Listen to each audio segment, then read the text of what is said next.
Hindi lang puro trabaho, lumabas din at mag-enjoy. Pumunta kung saan-saan.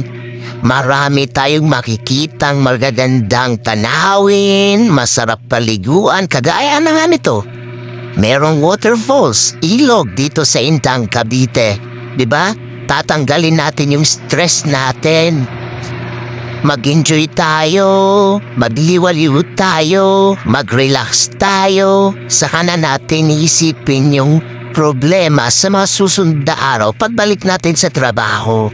So gaya na lang ito sa mga pinuntahan naming lugar.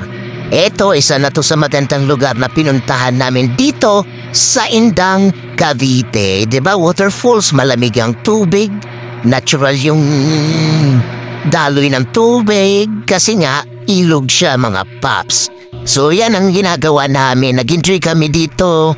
Hindi muna kami nag-iisip na kung ano-ano magpapasira sa araw namin. I-enjoy namin to. At kahit tanghali na kami dumating dito sa lugar na to ay ayos lang. Sulit pa rin dahil sa sobrang ganda ng lugar.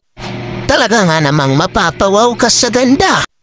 Dahil minsan lang ito mangyayari na magkakasama kami sa iisang lugar. No? May mga time talaga na yung ibang tropa natin ay may ibang pinagkakabalahan.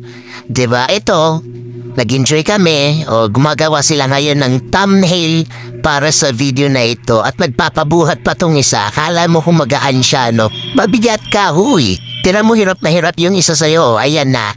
1, 2, 3, pose!